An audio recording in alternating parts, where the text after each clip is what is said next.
Hello racing fans, welcome to another episode of the big Group 1 racing show for the racing season of 2016/17. Now this is episode 12 and today I'm previewing the last two Group 1s of the Melbourne Cup Carnival for 2016. It's Emirates Stakes Day. It includes the Emirates Stakes itself and also the Darley Classic, a great Flemington sprint that always features on this day. So let's not muck around, let's get straight into it, starting with the Emirates Stakes. Now this year's edition of the Emirates Stakes, which is actually the McKinnon of last year. Basically what's happened is the McKinnon has been taken off the Derby Day program and it's now become the Emirates Stakes. So it's basically the McKinnon of last year. It's ran over the 2,000 metre distance. It will be on Saturday the 5th of November starting at 4:15 p.m. at Flemington. Of course you can watch all the action from Emirates Stakes Day on 7racing.com and Sky Racing 1. Now the field, it's made up of 13 horses. As we go through here, the United States is current favourite at $4.40. Vadamos is not far behind, had a run in the Cox Plate. Damien Oliver takes the ride for Vadamos in the Emirates Stakes, changing from Zaha last time. It's at $4.80. Scottish, second in the Caulfield Cup of this year, backed by the punters at $6. Good Standing is backed at $12. Palantino, a bit disappointing last start, backed by the punters at $15. Endless Drama is backed at $14. Haraki is backed at $13. Seaburge backed at $17. At $21 we have Awesome Rock. Happy Clapper is backed at $23. At $26 we have Vanbrugh. Tavaki's at $51. And then finally we have Happy Trails backed by the punters at $71. Number one, we have Happy Trails. Dwayne Dunn is on board, actually takes the ride. Wasn't on there last start. I'm actually surprised to see Happy Trails in this field. I thought after the Cox Plate that maybe that might be the end. In fact, I tweeted it that it should be the end for Happy Trails. It's been a great horse, but it's just coming to the end of its time in terms of racing. I think this might be its last race. I can't see it being up there at the front. Of course, like I just mentioned, it's put together some good string of performances. Recently it came 5th in the Turnbull, which I didn't think was too bad of an effort, but the Cox Plate, it actually came last. So I hope it gets retired at the end of this race. That's what I'm calling for, because it just looks like it's had its day. But backed by the punters, $71, not much of a chance. I just can't see it being up there at the front. Number two, we have Haraki, a John O'Shea trained horse. James McDonald takes the ride like he did in the Epsom when it won over the 1,600 metres at Royal Randwick. Of course, it didn't ride Haraki in the Cox Plate because James McDonald was on board Hartnell in that race. It came 8th in the Cox Plate with Dwayne Dunn on board. It keeps the same weight. Back at the 2,000 metres, it does like to build throughout the distance, and you know, I think it's a chance. I think it's one that you need to consider. It might be up there, possibly in the top 5. Of course, the Cox Plate was disappointing, but it should get back to some form here at Flemington. Of course, it is its first run at Flemington, I believe, so that will be a big test for Haraki. Number 3, we have the United States, who is back at the 2,000 metre distance, does its best work over this distance. In fact, in the Randwick, which was in the early stages of March, it came first at Rose Hill over that distance. So, look, the speed should suit of this race. The speed of this race should suit this horse. It's the favourite, of course, at $4.40 at the moment. Of course, Vadamos and Scottish is right up there. Up its throat basically, but with Kieran McAvoy on board, of course, 4th last start at Flemington. That was over the 1,600 metres, but I think it back at the 2,000 metres, it should be back at its best, and it should be up there, definitely in the top 3 in my opinion. Number 4, we have Happy Clapper, backed by the punters at $23. I didn't think its Cox Plate performance wasn't too bad. 6 out of the 10 horses, I actually expected it to be in the bottom 3, so it surprised me. Barrier 13, of course, Brenton Avadella, of course, rode the winner of the Oaks on Thursday, Lasqueki Spirit. No one expected that horse to win, so you probably can't rule out Happy Clapper, but it should be outclassed. It should be outclassed in this race. That's what it seems anyway, and it's actually yet to win at the 2,000 metre mark, so that's a little bit of a concern for me. Number 5, we have Vadamos. Of course, Zara was its jockey last start in the Cox Plate, where it came 4th out of the 10th horses. Damien Oliver was talking a lot about this horse in the build-up to the Cox Plate, basically saying that this horse could be the X Factor. It did all right. It led from the front early, but then could only claim 4th, which is not too bad of an effort. Damien Oliver actually comes back on and takes the ride.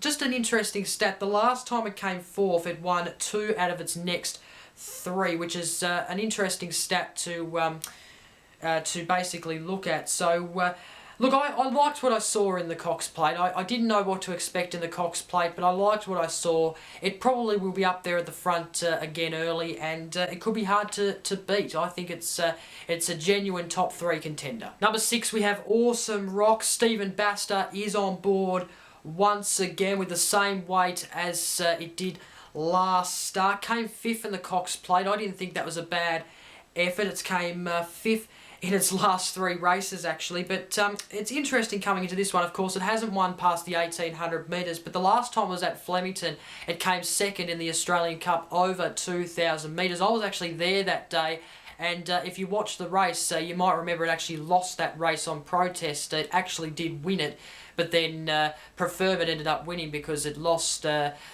protest. So back at Flemington, over the 2,000 metres, I'm prepared to risk this horse and give it a chance. I think it has actually got a chance, and you can't rule it out in my opinion. Number 7, we have Scottish, who came 2nd in the Caulfield Cup and is back up to the 59 kilos in this race, which won't be a problem because it actually won its last race with this weight. So look, it'll be out the front early. I reckon it might be hard to catch, and I didn't mind its Caulfield Cup performance. It was really, really damaging down the straight, and then of course Jamaica was just far too strong in the end. So look, I'm expecting it to be up there. I think it's a top 3 contender. Number 8, we have Endless Drama. Craig Williams will be aboard the horse for this run in the Emirates Stakes. Chris Waller is the trainer. It's yet to win past the 1,600 or 1,700 metre mark. It's coming out of Barrier 4. Did win its last race at Cranbourne. That was only over the 1,100 metres or so. It was a pretty short distance, to be quite honest. So stepping up to the 2,000 metres is a little bit of a concern for me. That's a really, really big jump from going to a shorter distance right up to a longer distance.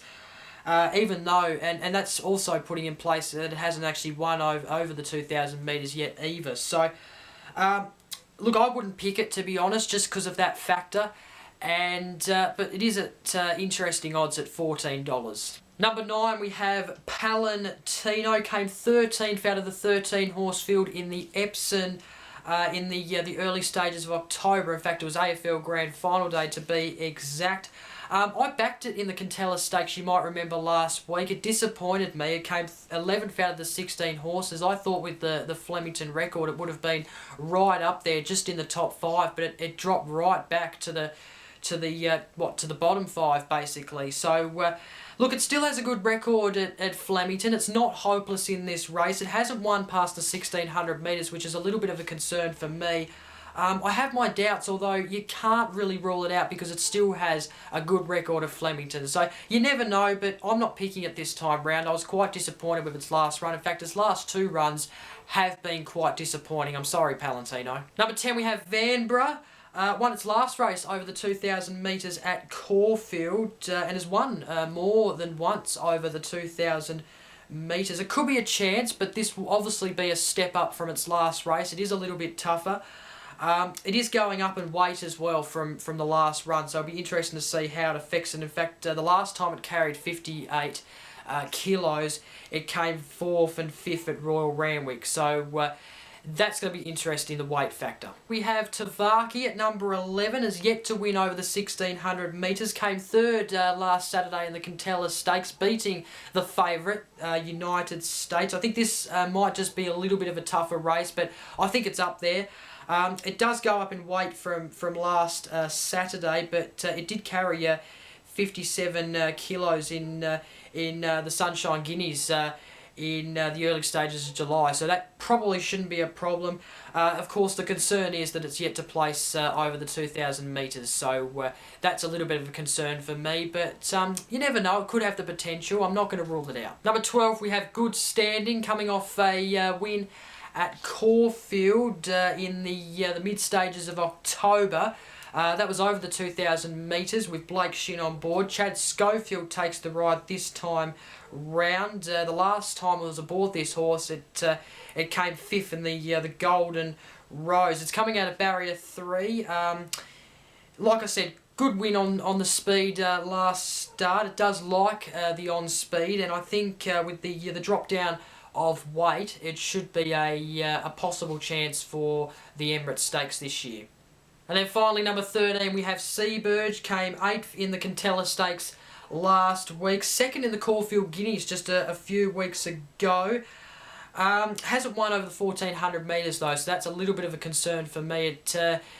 It makes me think that it might just be a little bit outclassed in this race. Okay, time now for my tips on the 2016 Emirates Stakes. I'm going to give you my first placed horse now, and that is Scottish, 2nd in the Caulfield Cup. I liked its run in the Caulfield Cup. I thought it was pretty impressive for its first time in Australia. Flemington's obviously going to be a test. I've got a bit of a query about Flemington, but I reckon it will handle it. And the 2,000 metre distance will suit this horse. So there you go. Scottish is my first placed horse. I'm going to put Vademos in for 2nd. Damien Oliver back aboard. I reckon it's going to do a bit better than what it did in the Cox Plate. It was a good run in the Cox Plate, don't get me wrong. But I think with Damien Oliver, he knows this horse. It will go close to winning this race, and that's why I'm putting it as 2nd. But I just think Scottish is just a little bit better, but I reckon it will be a close race. Of course, I like the stat that it's won 2 out of its next 3 the last time it came 4th, but I'm just going to tip it at 2nd, but it's definitely going to be right up there. And then I've gone 3rd, United States. Look, very good at the 2,000 metres, and no wonder it's the favourite because it's really good at this distance. And I just think Scottish and Vademos will just be a little bit too better, but G's will be up there. And yeah, it likes the distance. Okay, now finally my roughie of the race for the Emirates Stakes. There were a few options. I've decided to take a risk and put Awesome Rock as my roughie of the race. Now, the reason is, and it's come 5th in its last 3 races, which is not ideal, but it hasn't been in horrible form. Now, it hasn't won over the 1800 metres, but like I mentioned before, its last run at Flemington over the 2,000 metres was in the Australian Cup. I was there that day. It could have won that race, but obviously it lost on protest. I think Flemington will suit this horse. I just have a feeling, and after watching it in the Australian Cup, I do have some belief that this horse has some value when you back it. So, look, I think it's my roughie of the race. Stephen Baster knows this horse too well. Of course, it won the Fian in its last win at Moonee Valley over the 1,600 metres. Of course, 5th in its last 3 starts isn't ideal, but I think it's ready to have a big run, and I wouldn't be surprised if it slots into the top 3 and kicks one of the other horses out. But I think this is a big roughie to look out for, in my opinion. Okay, on we go to the next Group 1 of Emirates Stakes Day. In fact, it's the last Group 1 of the Melbourne Cup Carnival for 2016. What a way to finish off what has been a marvellous carnival with the 1,200 metre Darley Classic being run at 5 p.m. local time at Flemington. The field is absolutely sensational. Our boy Missionary, is at $4.60. Lankan Ruby, who made a return to racing in the Caulfield Sprint a few weeks ago, is in this race and a second favourite, backed by the punters at $7.50. Won the Lightning here actually this year. The quarterback, backed by the punters at $8. At $7 we have Fell Swoop. Malagura is backed by the punters at $9. At $10 we have Spiff. Shield Deal at $14. English at $15. Japanese Me, a Group 1 winner, backed by the punters at $19. Holler is backed at $26. Keener Ray backed at $31. And then Turn Me Loose, who has been a bit out of form since the Futurity win earlier in the year, backed by the punters at the longest odds, which is $41, which just explains how good this race is going to be. It's going to be a very special race. Number 1, we have Lincoln Ruby, second favourite as I mentioned, and had a good return to racing last start in the Caulfield Sprint over the 1,000 metres. Came third in this race. And coming back to Flemington, where it won the Lightning Stakes, I think it's going to be a real big contender. I think it's top 3 worthy, and it will be very, very strong. Maybe hard to beat at Flemington. It's coming out of barrier 7. It is down in weight from the Caulfield Sprint. It's at 58 kilos, where it was holding 61 kilograms in the Caulfield Sprint. So it's down in weight. Craig Newitt's still aboard. Mick Price, trained horse, has a great chance to win the Darley Classic. Number 2, we have Turn Me Loose. As I mentioned before, has been a bit out of form since its Futurity win. That was in February, the 27th of February at Caulfield. Since then, it's come 6th, 14th and 8th over various distance, but its last run was over the 1,100 metres at Caulfield. So, look, it has won at the 1,200 metres before. I guess you can't really rule it out too much, but look, I can't really slot it in. It's a real big roughie. It's in poor form. Damien Oliver is aboard this horse, was aboard this horse last start. But I suppose you have to look back at the Manicato and see what Rebel Dane did. That horse has done some wonderful things, but was really out of form, but then came out and won this race. So technically, you can't rule Turn Me Loose out. Number 3, we have the quarterback. Won in its last race at Flemington over the 1,200 metres. Went a bit too late last start in the Manicato on a Friday night at Moonee Valley. I expect a lot better here over the 1,200 metres at Flemington. It has won here before, of course. I was very lucky to see it win the Newmarket on Australian Cup Day, where it beat the likes of Jataka and so forth. So you can't rule out this horse. It's right up there at the odds with a back by the punters at $8. It's in there with a shot, and it should be very, very good in this race. A top 3 worthy horse. Number 4, we have Japanese Me, a Chris Waller trained horse. Glenn Schofield aboard this horse once again. Coming out of barrier 2. The inside barrier might actually help this horse to win this race, possibly. It might suit it a bit better. It hadn't been in great form going into the Manicato, but then it pulled off something great and actually came third out of the 10 horse field rather. So look, it's consideration. It's won a Group 1 race, so yeah, I'd consider it. Number 5, we have Fell Swoop. How unlucky was this horse to miss out on a Manicato win over the 1,200 metres at Moonee Valley the night before the Cox Plate? How unlucky was that? Rebel Dane just beat it. Huey Bowman was filthy. You could see in the interview that Bowman just wasn't happy, and so he should, because it was a very narrow defeat. At Flemington, its first run, I believe, at Flemington. Correct me if I'm wrong, but I believe from my research, it's actually its first run at Flemington, which is going to be interesting.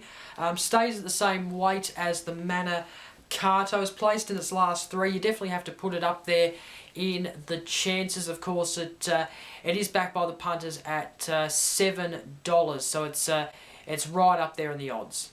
Our boy Michelati is number 6 with Dwayne Dunn on board. Won the Caulfield Sprint, the same race as Lincoln Ruby, beat Lincoln Ruby. That was at a shorter distance of 1,000 metres. This is, of course, at the 1,200 metres, which, of course, will probably suit Lincoln Ruby a bit better, although this horse is definitely up there. It had a great finish to the Caulfield Stakes in that race. I believe it's its first run at Flemington, so that will be interesting to see.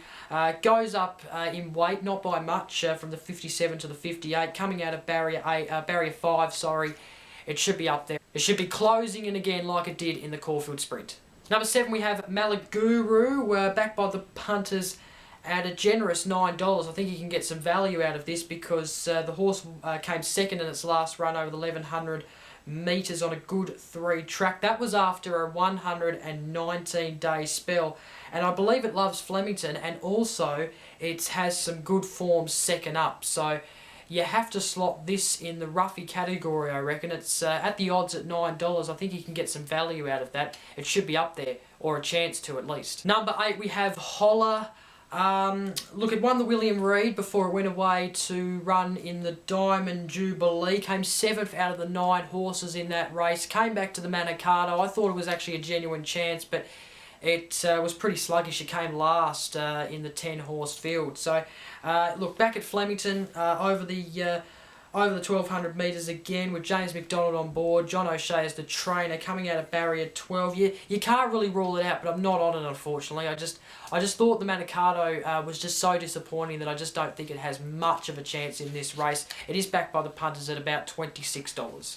Number 9 is Keen Array. Came 4th in its last run over the 1200 metres, but won its 2 races before that, so it's won 2 of its last 3 races. That was at Flemington, its last start, where it came 4th. It does go up in weight from 56 to 58. This will definitely be a tougher race, but it will want it to be on pace because that will suit this horse. You can't rule it out, but I'm not really putting it in my selections. Number 10, we have Spieth. Very interesting horse, this one. Has won 4 of its last 5 and has actually won a race at Flemington over the 1100 metres in that 4 of the last 5 wins. It came from second half of the field to win that day. That was last start. That was at Royal Randwick. This is definitely a test for it though, and you know what? I think it's a chance. Barrier 6 looks like it's in good form. Looks like it can run the journey. It's a chance. Number 11, we have English. Came 7th in the Manicato over the 1200 metres. Has been beaten by some of this field already. Was quite poor that night, I thought, but there were some excuses that night, and same with its last 2 after the or before the Manicato rather, where it came 4th and 5th in 2 races at Royal Randwick. You can't rule it out, this horse, definitely not. And then finally, number 12, we have Shieldill. Has won 3 of its last 5. Had some tough wins in its last 2. Will go forward, lead early.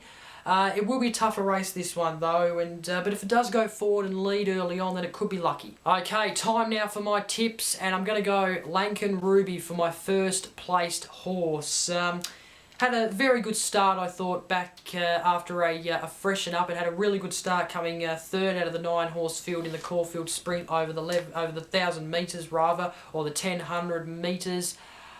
Look, it's good at the distance over the 1,200 metres. It has won the Lightning here. It was a good win at Flemington.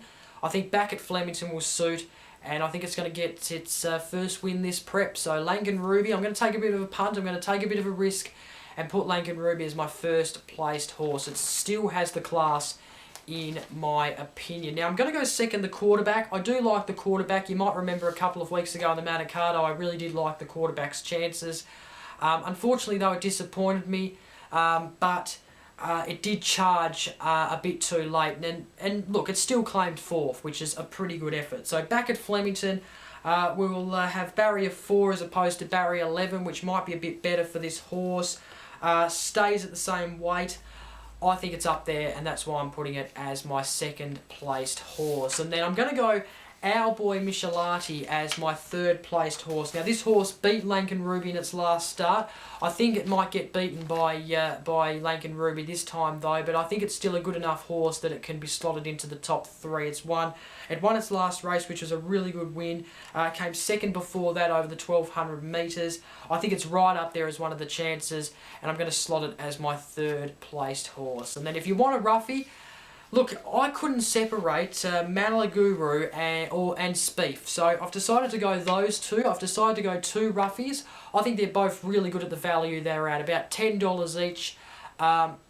Look, each way bet is pretty good for these horses. They could have a chance to place. Malaguru, interesting enough, had a great run last start and has very good second up form. So that's why I'm putting that horse as a roughie. And Spieth, well, you can't go past a horse who has won 4 of its last 5 starts. So I think those two horses, very convincing for my liking, and that's why I've put them as the two roughies of the race for the Darley Classic. I tell you what though, it was a very hard race to pick. I'm not too sure if I'm 100% confident with my tips, but look, it's a very tough race to punt at, and I wish everyone all the best in trying to find a winner, but that's my selections for the Darley Classic.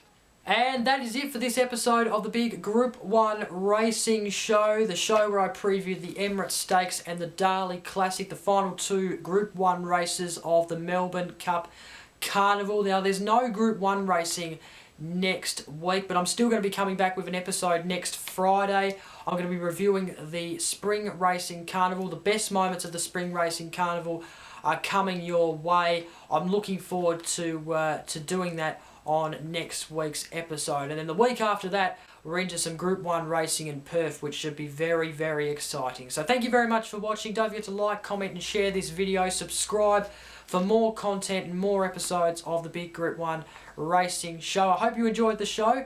I hope you back a winner on Saturday. And until next time, I'm Jacob. Bye for now.